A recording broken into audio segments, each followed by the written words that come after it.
And the beautiful thing about a loop station is that you can layer.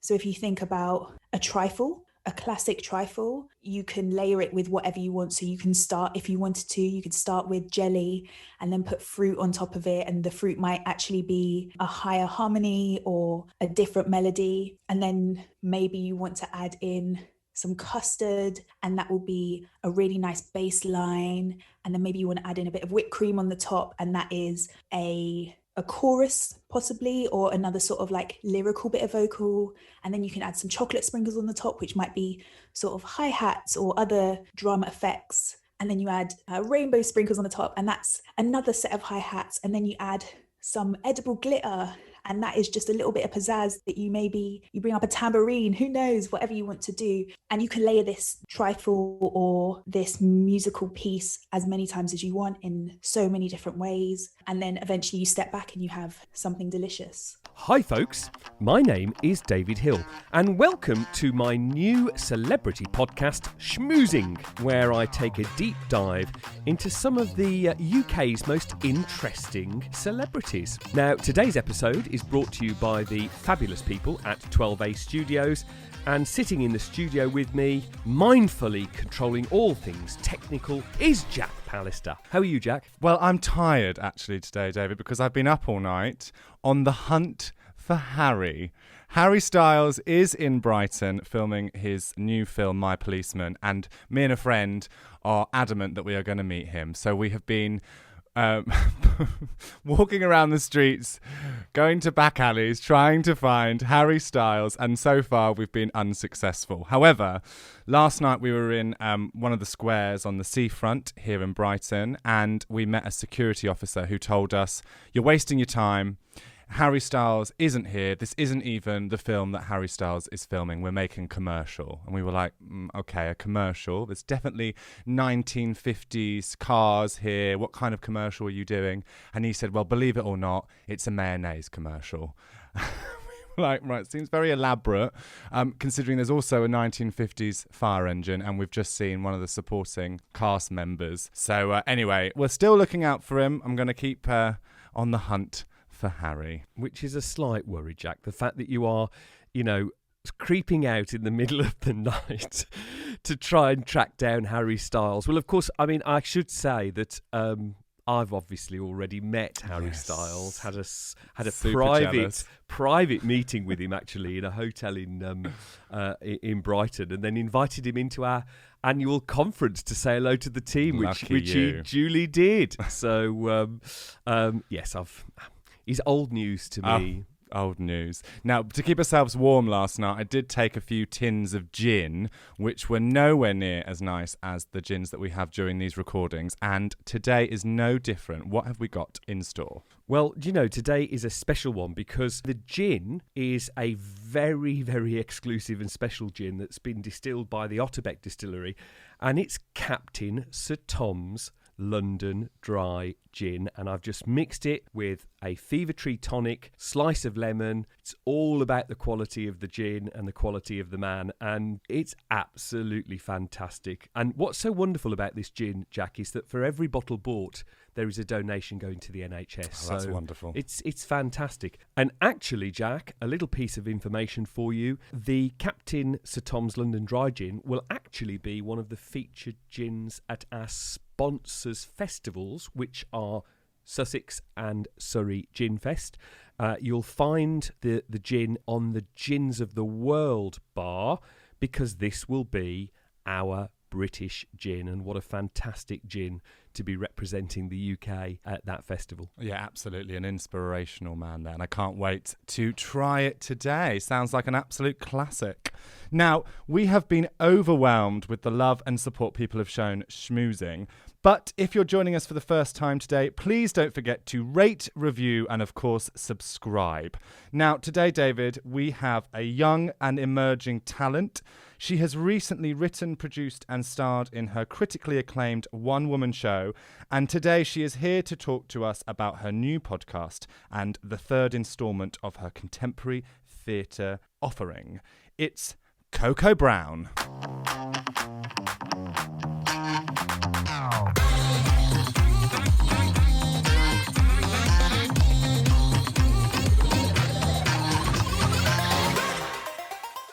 Hey, Koko. Hi, David. How are you feeling today? Yeah, I'm feeling perky and excited to be talking to you. How are you? I'm really excited to be here. I'm really excited to be talking to other artists or just other human beings. That's really nice. Yeah, I'm excited to see what's in store. Yeah, it's somewhat of a rarity, isn't it, at the moment with us all living in this kind of lockdown state, just human interaction. It's, we're missing it, Koko. We're missing it. Yeah, so much. And I'm really grateful for these little times that I do get to kind of talk to other people and be around other people and, yeah, just pick up any sort of energy that's not my own. So yeah, I'm just so excited.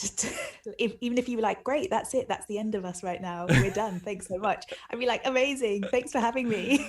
Well, listen, no, thank you. Thank you for agreeing to do this and for being my special guest on this episode of Schmoozing. I really, really appreciate it. And obviously, I want to kind of dive into your sort of career and what you've done so far, which is, I have to say, pretty impressive, and we'll dive into that. But to kind of kick off the conversation, I just wondered, really, in terms of going right back to the beginning for you and your sort of family and personal background, I just wondered, from your sort of start in life and your formative years, how that may have informed some of your career and life choices going forward. That's a great question. I think a rubbish answer to that is everything, because I think, everything from your formative years informs who you are now and how you are now, as well as like the things that you might have to unlearn. A better answer to that, I guess, is, I grew up in a single parent household. We were working class, benefit class. I didn't come from a place of privilege. I didn't come from a place of abundance in anything other than love.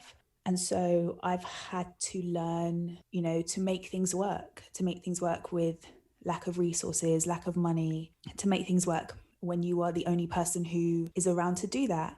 And so I think, my first piece of work, White, was a solo show. And that was because I couldn't afford to pay actors. And so therefore I couldn't write a show that had a cast of 67 people. And I did it all sort of on my own. I wrote it and produced it and performed in it because, again, I couldn't afford to pay producers or performers or writers, and not necessarily even that I wanted that at that time, but I knew I couldn't pay these people. And at that time, I didn't really know about currency that isn't monetary. So I didn't really know about skill swaps or time swap or, you do me a favor, I do you a favor. I wasn't really in the theatre world that much to understand that that's something you could do. So yeah, so I think all of my sort of formative years brought me to this point of being who I am now, which is an artist and a producer, as somebody who does both, because I've had to always be multiple things, throughout my life and through my formative years, really. Yeah, and you know what, I sort of identify with that because, like you, I grew up in a very, very working class environment up in the West Midlands. I'm not from this part of the world that I've ended up living in. Yeah, I totally get what you're saying, and I think for me personally, anything I've done as an artist or as a producer, I sort of appreciate it, I think, a lot more because we create the things we create without really the help that maybe some other people might get. And also, I think, that's a great point. We create these things without the help, but we also create the things that we create because we really want to and we really have to and we really see a need or a want out there for it. Whereas maybe, if we grew up in a different way and had access to a lot of resources, and maybe we would see things a bit differently because we can just put on a show or hire a person to do a thing. Whereas, the way that definitely I grew up was I can't hire a person to do this thing. So I guess I'm going to have to learn how to use, a graphic design software, or I guess I'm going to have to learn how to use music design software or instruments because I can't get a musician right now, So I made you a promise the last time I spoke to you because I promised that I would listen to your podcast, your new podcast, and Black in Power, and which I've done. In fact, I've devoured most of the episodes now. Wow. And I just wanted to put something to you, because obviously the first episode that you do, you probably did the same as me. You thought, I need someone really, really great to kick this podcast off. So you went and got Nikolai LeBarry, which is a fantastic name to really kick off your podcast, and obviously quite a, I would say, famous, director. And I was listening to him, and he's very, very charming, as you well know, on the podcast. And he tells this fantastic story about when he was his early life in Trinidad.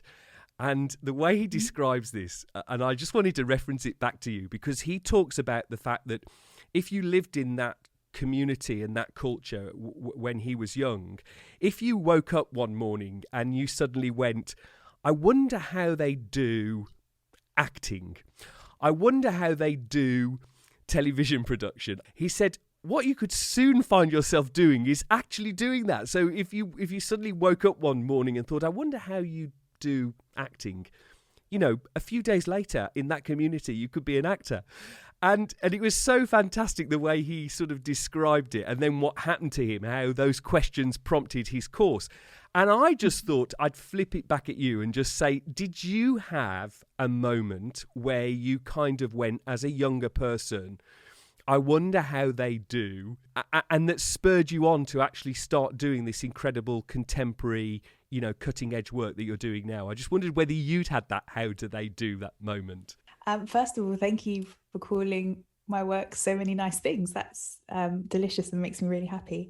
But yeah, absolutely. That's how I guess I built my career as a solo performer, or as the artist that people now know me as. Everything was a test, or I'd like to try this, or I wonder how hard it would be to make that thing. So my first show, White. It was really just a series of experiments throughout the whole thing. It was, I wonder if I can make a song that sounds like Panic at the Disco or Paramore or Fall Out Boy, one of those bands that I used to listen to. I want to make something that sounds like that with my loop station, which is this loop machine that I use to make music and soundscapes in my work. So I had that thought, how can I make a piece of music that is similar to these things that I grew up listening to? And then I just tried it. I just tried it out with an element of the show, of this, there's a part in the show where I talk about sort of being at war with myself and having two identities inside of me that are battling each other. And then that turned into a song called War with Yourself. And that's one example in the show where there actually are multiple examples of, okay, I want to try to, the show itself is a huge example. I want to try and do a solo show about being mixed race. That's really important to me. I really want to try that. And so I spoke to the Roundhouse in Camden, and I spoke to Oval House, which is now known as Brixton House, about these ideas, these things that I wanted to do. And they were like, sure, go for it, give it a try. So they gave me the space. I just sort of kept going, okay, cool. I want to try and write a poem/song about my mum and my dad. And so that's the second part, the second scene in the show.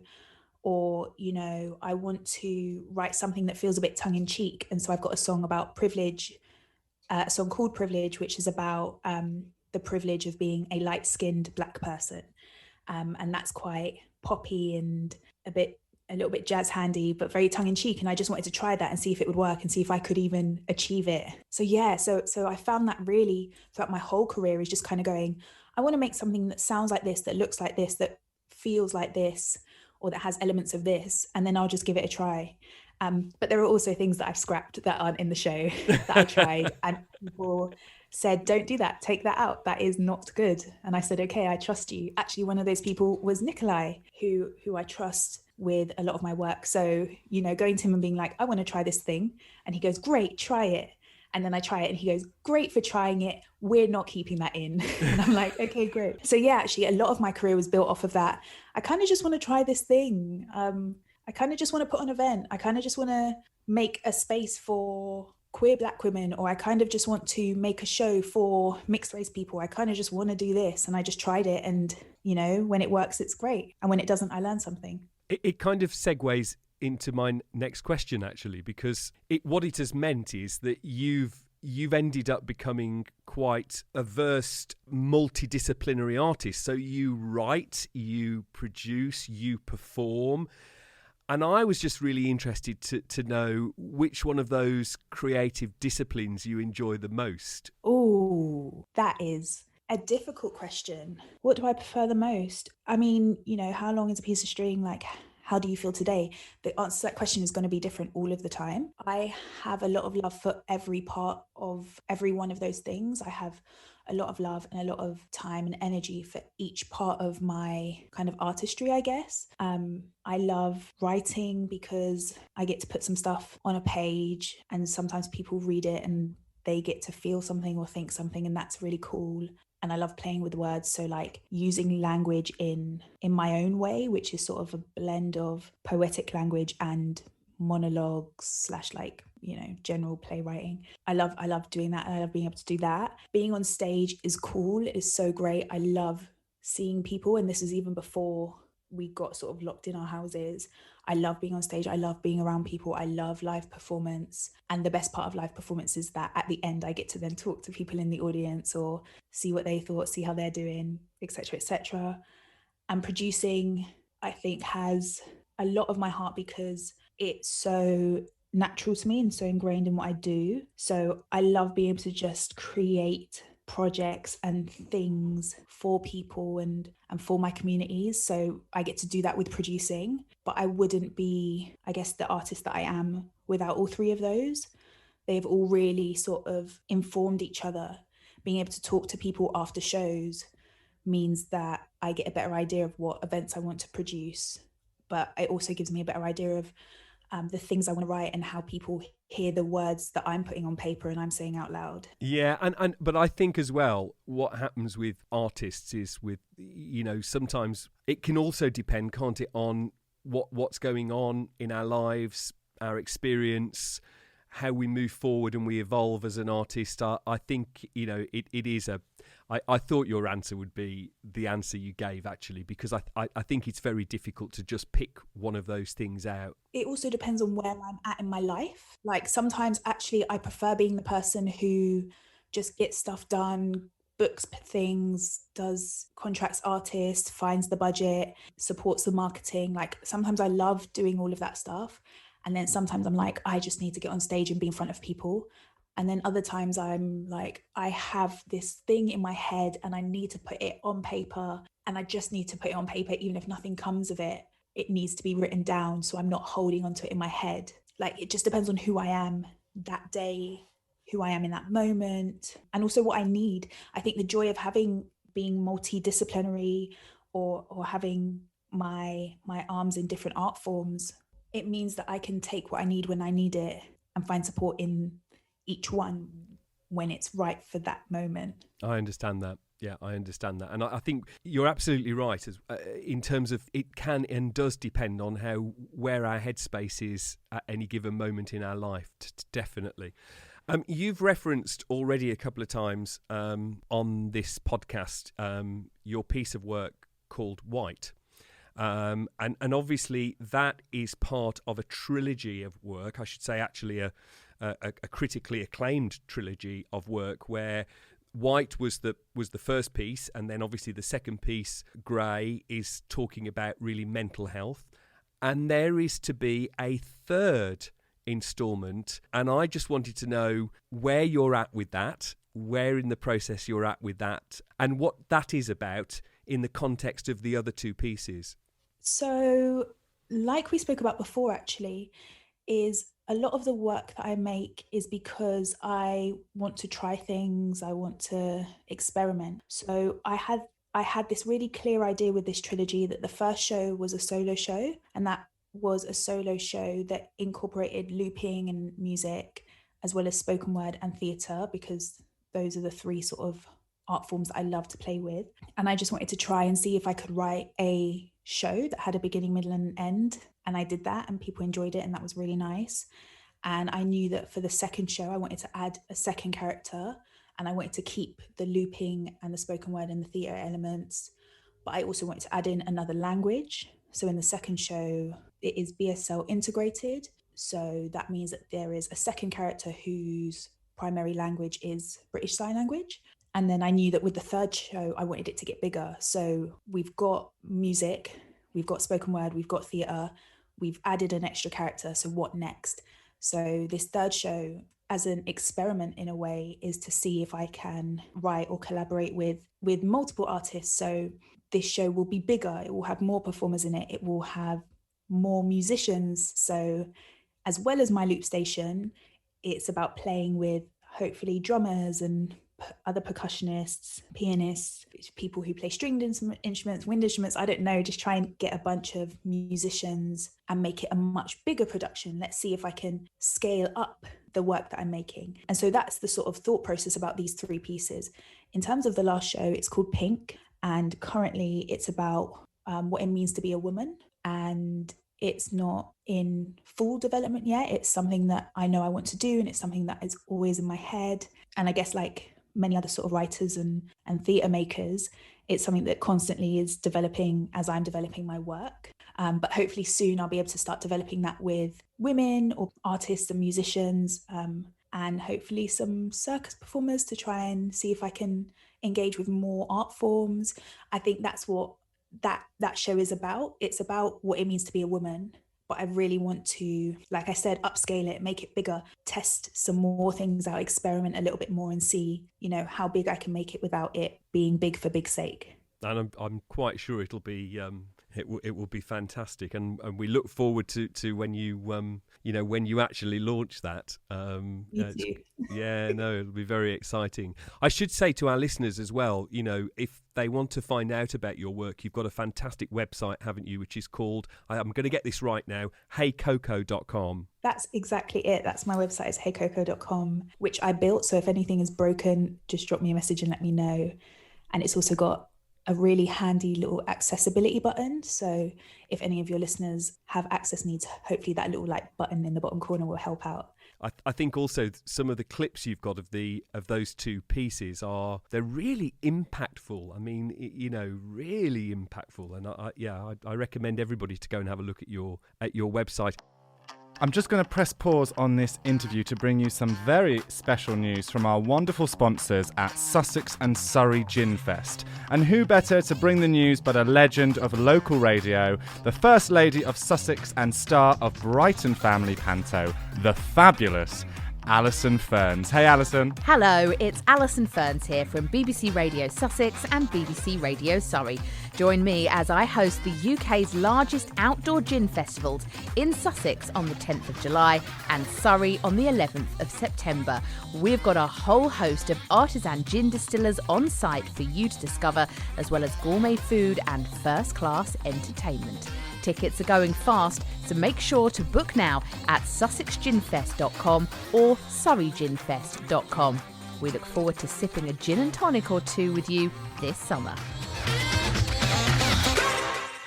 You referenced beautifully, actually, you've given me the sort of the lead into my next question, the fact that these shows draw on a sort of a plethora of artistic forms. So from, spoken word, song, theatre, and this thing called vocal looping. So I would love you, Koko, to explain to our listeners what vocal looping is, effectively. What is it and how does it work? So I am nowhere near the most experienced looper, so I will give you my version of what vocal looping is. But there are so many looping artists out there who are doing amazing things with this instrument, so you can look those up. So looping is when you use a musical instrument called a loop station, which is an electronic instrument where you record or you input your voice or an instrument. Some people do it with guitars. I specifically do it with my voice because I'm a singer. And what it does is it loops what you've given it. So whether you give it a little bit of a melody or if you give it a 2-minute guitar solo, it will then just loop that when you tell it to. And the beautiful thing about a loop station is that you can layer. So if you think about a trifle a classic trifle, you can layer it with whatever you want. So you can start, if you wanted to, you could start with jelly and then put fruit on top of it. And the fruit might actually be a higher harmony or a different melody. And then maybe you want to add in some custard, and that will be a really nice bass line. And then maybe you want to add in a bit of whipped cream on the top, and that is a chorus possibly, or another sort of like lyrical bit of vocal. And then you can add some chocolate sprinkles on the top, which might be sort of hi-hats or other drum effects. And then you add rainbow sprinkles on the top, and that's another set of hi-hats. And then you add some edible glitter, and that is just a little bit of pizzazz that you bring up a tambourine, who knows, whatever you want to do. And you can layer this trifle or this musical piece as many times as you want in so many different ways. And then eventually you step back and you have something delicious. I love that analogy. Do you know, you can't see Jack opposite me in the studio, Koko, but he was, as you were going through that trifle, his smile was getting wider and wider and wider.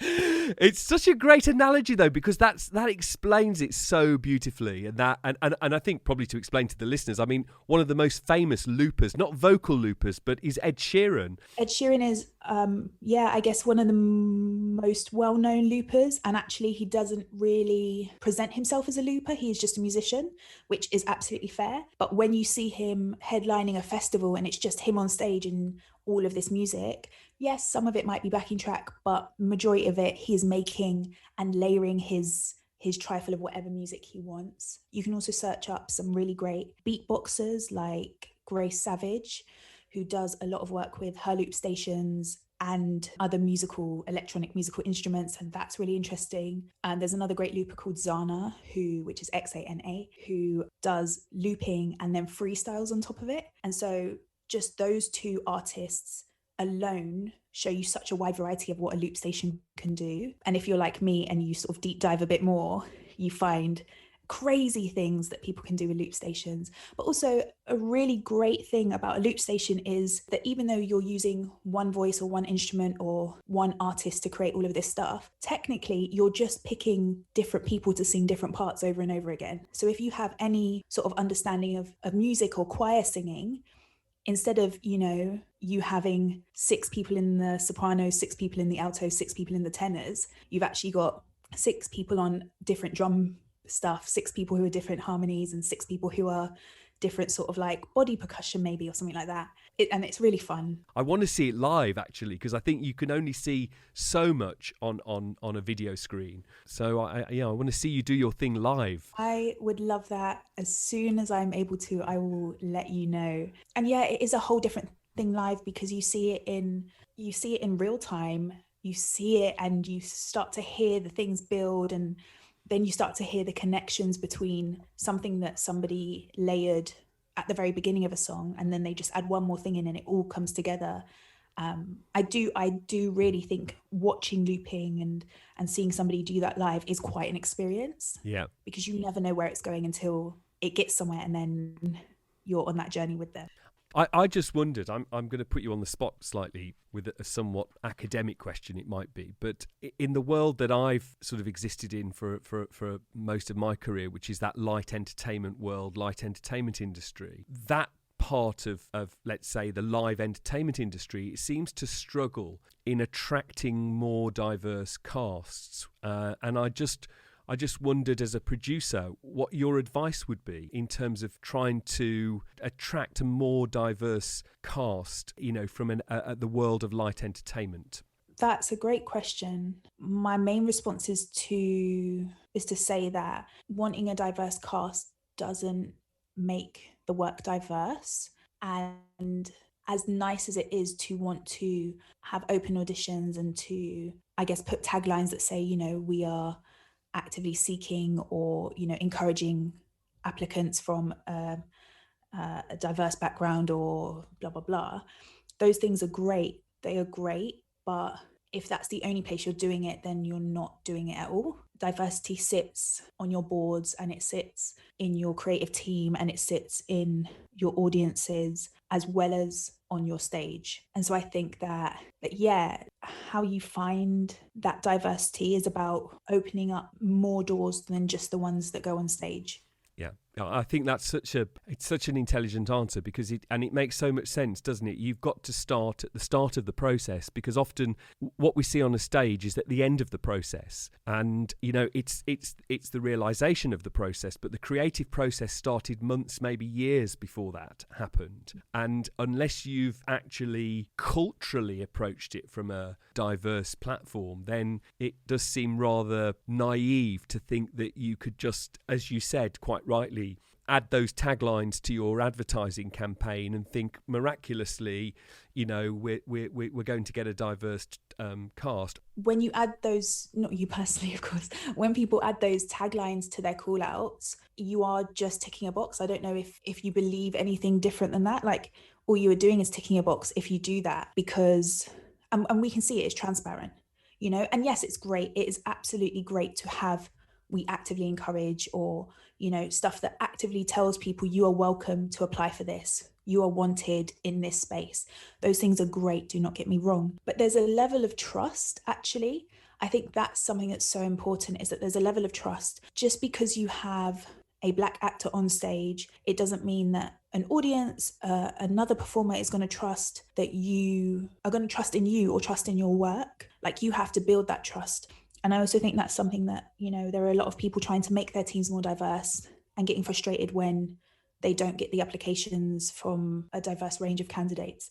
And that's because you have to, in my personal opinion, you have to understand that that's because people don't trust you. They don't trust that one, this is a safe space for them and for the needs that come with them as a human and the community that they are a part of, or communities they're part of. They don't trust that it's not tokenistic. They don't trust you because if someone came up to you in the street and said, I promise you this sweet is totally fine, here, eat it, you'd be like, what are you talking about? Because I've never met you. I don't know what's in this. I think it's actually about trust, and you have to understand that it takes so much time to build trust. So just because you've put one call out and you didn't get a huge range of candidates, you have to now put in the work to build that trust so that you get a diverse company, a diverse cast, a diverse creative team, front of house team, board members, etc., etc. Yeah, no, I think you're absolutely right. I totally agree with you, and I think hopefully we're moving in the right direction. I think there's a lot more to do, but hopefully we're moving in the right direction. Just before I kind of touch on what the future holds for Koko Brown, I was just really intrigued, and you've referenced this a couple of times during the interview, that live performance is extremely important to you. You're a live artist. You like that connectivity with the audience there in front of you and the energy and the dynamic that gives. So I was really intrigued to know why you decided to record a podcast series. That is a great question. There are many reasons that I decided to do a podcast. I stand by what I said about how I feel about recording. I think if I had the option, maybe these podcast episodes would have been live events where I spoke one-on-one to people, but there were certain boundaries that I couldn't overcome. So a podcast. It was also because I knew I wanted to make this podcast because I knew I wanted the answers to the questions. I had questions. I wanted to know how to access these leadership roles and the journeys that people took to get there. So I knew I had these questions, and then immediately thought other people must also have these questions, or at least knowing the answers might be useful to them. And so immediately the first question my brain asks is, how can I get that to as many people as possible? And within the sort of boundaries of the world that we live in now, the easiest way to do that was to record their voices. And then I thought, okay, well, how can I now share this recording with people in an accessible way? And accessibility to me, it means a lot of things. It means accessibility financially, in terms of people with disabilities, in terms of, accessing a piece of work if you're a parent, or if you don't have access to transport or whatever. So I thought about how can I get this out to people? How can I allow people to access this? So I said a podcast, because that's free.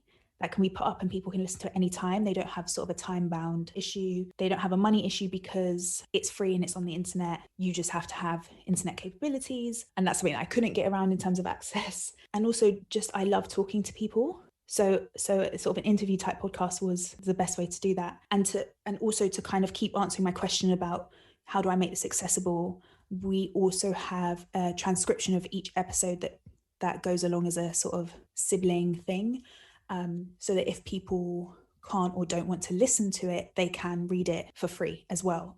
So people can access it in a multitude of ways. And that's pretty much how I came to this point of being like, well, I'm going to have to get over my sort of fear and embarrassment of recording and listening to my own voice. I just have to do it for the greater good, basically. I totally identify with that because, as Jack will tell you, I recorded my first podcast with the Olympic gold medalist Sally Gunnell, and almost couldn't. I was so critical of the first episode, not critical of her.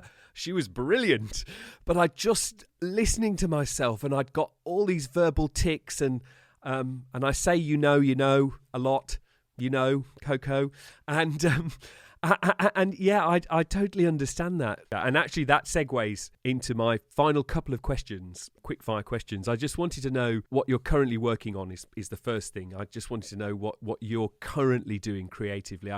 We know you're doing the podcast, but is there anything else that you're willing to give away, Koko, that you're working on? So I am working with an artist called Rachel Nokoro, and we're working on an artivism, which is art as activism project called Black Mind, which over the next few months will be running some workshops, and we'll be releasing a zine, so sort of like a DIY magazine that comes out hopefully once a year about Black British mental health, and sort of having photography and illustrations and poetry in that. And then outside of that, in sort of my own work as well as the podcast, is just continuing to write, working with amazing venues like Home in Manchester, working with beautiful companies like 45 North, who have both individually commissioned me to create some new work. So that'll be nice to kind of sink my teeth into something new, experiment with something. I don't know what sort of goals I'm going to aim for with these things, but it'll be a bit wild and I'll give it a try. We'll see how it comes out. Those are the sort of things that we're working on, just trying to stay alive as well,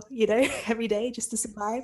And then my final question really sort of, and you might not have an answer to this, but I was curious to ask it.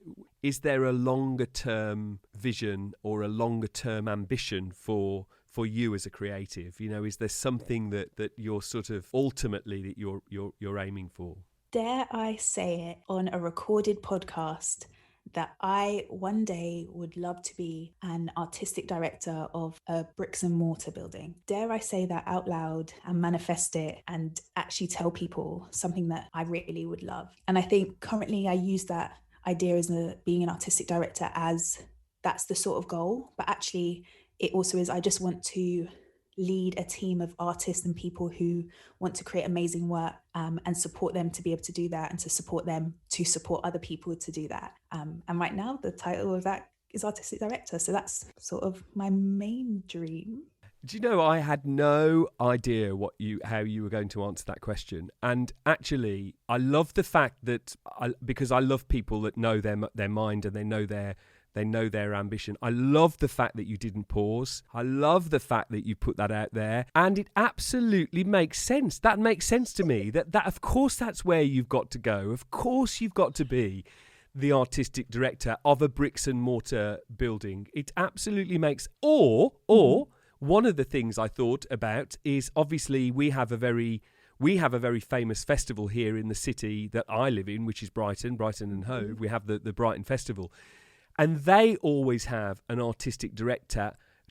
They bring someone in to curate the festival. I don't know whether you knew that. I did not know that. That's really wonderful, actually. It's a really, and they profile that artistic director, and that artistic director, hugely influences the program that happens during that particular festival. And in fact, the festival director I'm about to meet for the first time, and I'm going to mention you to him because you would meet the brief so brilliantly for that.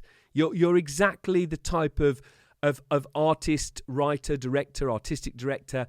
you know, they want to position themselves as a contemporary festival, as something that's you know, really propelling and promoting new work. And so it's I think that's a great answer, and a great way to finish the podcast, because I personally think, whether it's 2 years, 3 years, 5 years, I think you know, you're going to be that. That's what's going to happen to you. That's the way you're going to go. That's clearly the direction you have to go in.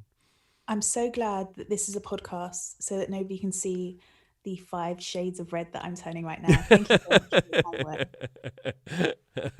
It's a great ending, and I promise our listeners I did not know the answer, did I, Koko, to that question? Neither did I, really.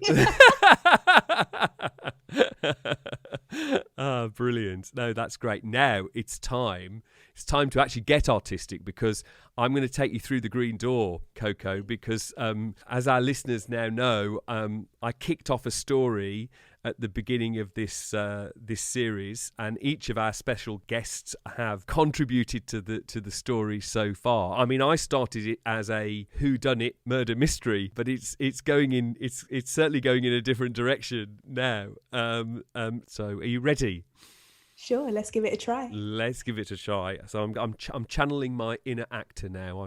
I get all theatrical at this part of the podcast, Koko. I just hope I can read it. Right, here goes. This was a bad idea. Henry sat up sharply and took in his surroundings. The room was silent.